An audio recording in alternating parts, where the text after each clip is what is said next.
Greetings all, Shane Bruce, rest of my Daisy. Today we're going to do a short video about how to extract the spring anchor. This little guy right here. This piece of metal causes a lot of people a lot of problems. To give you an idea of what that piece of metal does, this is what that piece of metal looks like. It is designed to drop down through the slot here in the top of the receiver. It's going to drop down through the receiver and then hook in front of this little pin. This is a spring anchor, and its whole purpose in life is to fit down inside the plunger assembly to provide a bearing surface for the mainspring to push against. So that's why they call it an anchor. This spring would be compressed up to about here. The spring anchor would hold it in that position, and when the gun is cocked, the plunger is pulled to the rear, compressing the spring. When the trigger is released, the plunger flies forward.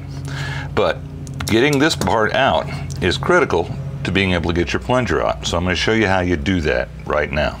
Once again, just to recap, spring anchor right there behind the rear sight, goes all the way through the receiver and latches on to this little pin, which goes all the way through the gun to the other side. That's what the spring anchor does. And this is how you get it out of the gun.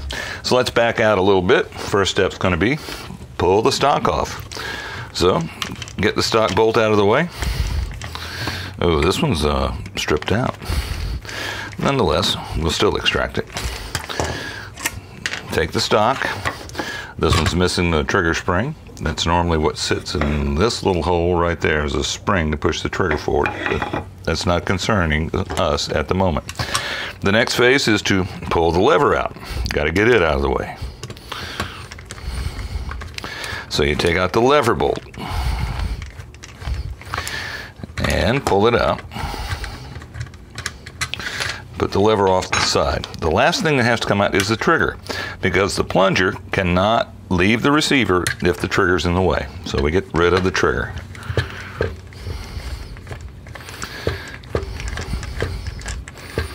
Alright, so now we've got all our component parts out of the gun, and let's see if we can look down in there.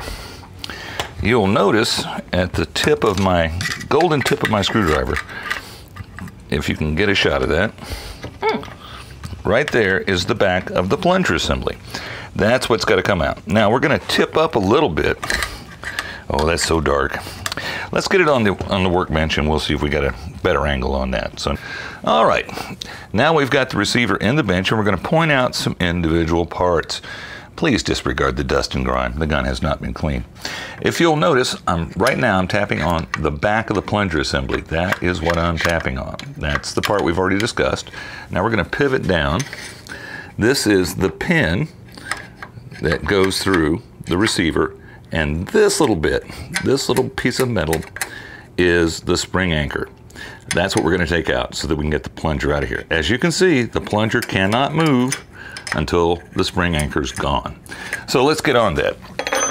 To get a spring anchor out, you have to use a tool.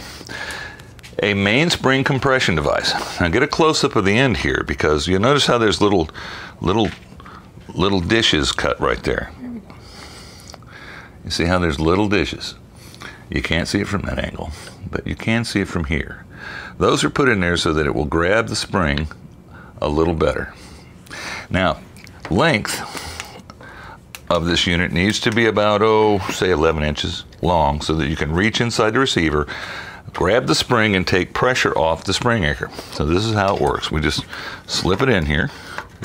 Doubt if you'll be able to see it from there. Slip it in here on either side of the plunger.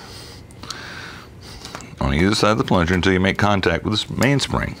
Now when you make contact with the mainspring, you apply pressure to the mainspring, and that takes pressure off the spring block.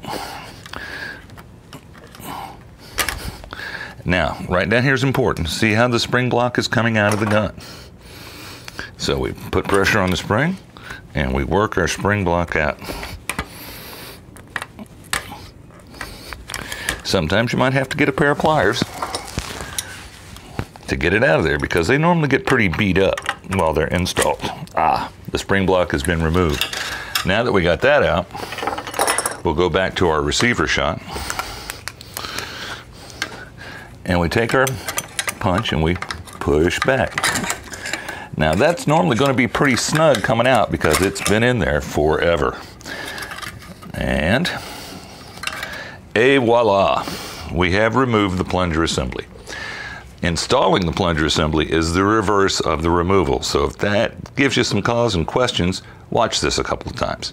It's a really simple process once you see it done. Well, that's all for removing plunger assemblies and removing spring anchors. This is Shane Bruce, rest on my Daisy, signing off.